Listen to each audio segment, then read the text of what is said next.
folks.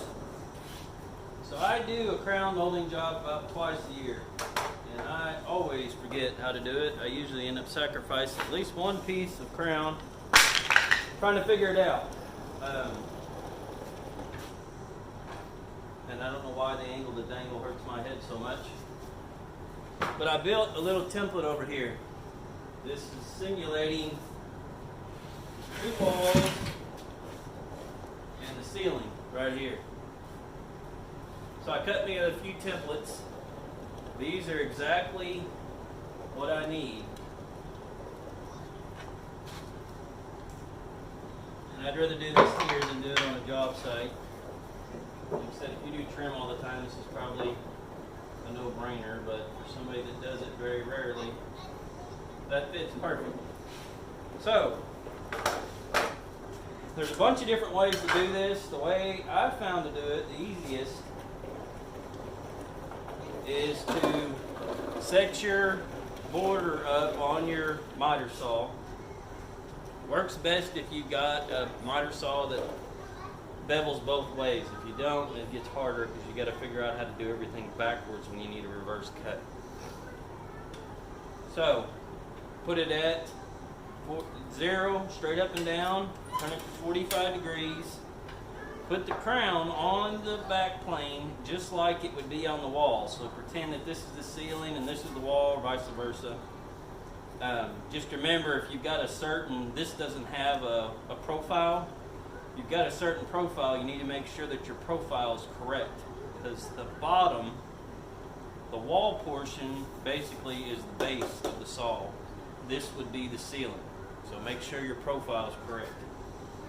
So to get your first cut, hold it just at the angle, flat against the base, flat against here, and make a cut. Shh. Hush. Okay, go on, play.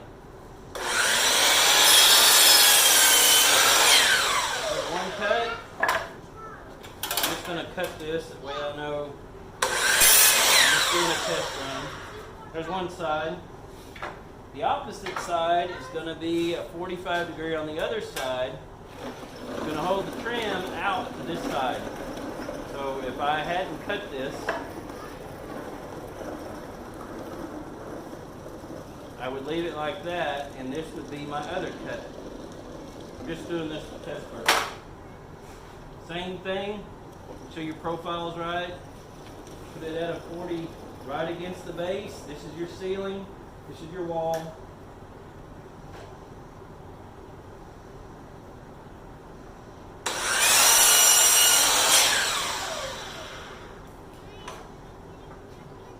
And that is a perfect miter joint for crown molding.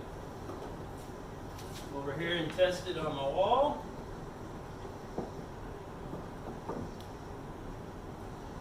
It fits perfect. So just remember that this is your ceiling, this is your wall. Make sure your profile is correct. Got one side here. I'll do this as if this is one piece.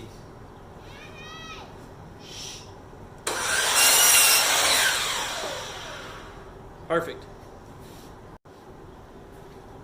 Alright folks, so along with this crown 101, like I said, you all probably know how to do it. I'm just documenting this so I remember the next time I have to do it.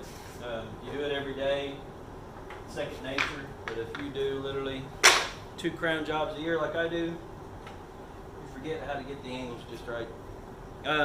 The deck job, I did finish that job. I didn't document the rest of it, mostly because it was so hot my phone was overheating, so I couldn't record anything.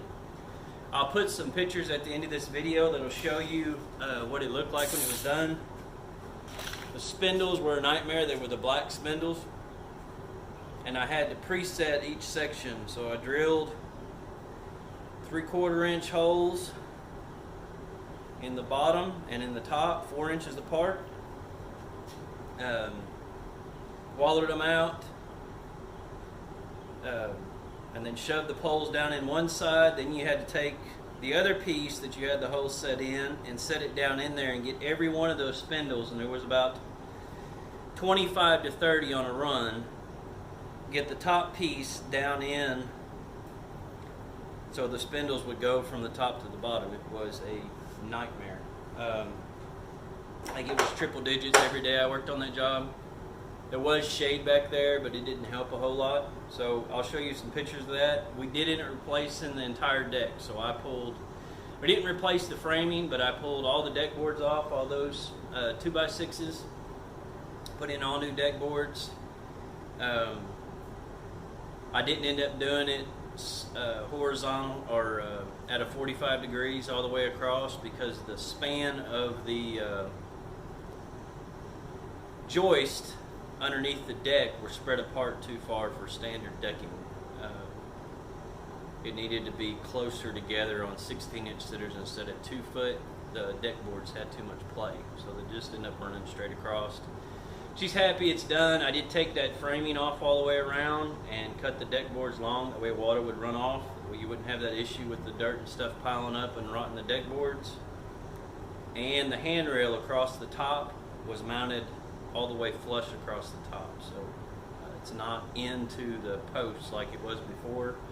I didn't replace the framing, didn't replace the post, but once I pressure treated it, looks pretty good. Customer's happy. There was the bay window that you'll see. There was some rot at the bottom of that.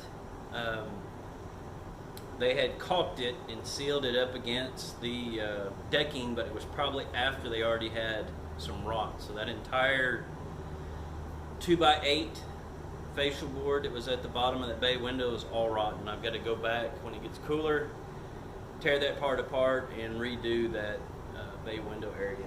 But that's the first of many jobs there. I've got a laundry remodel and a couple other things we're doing there. So hope you like it. See ya.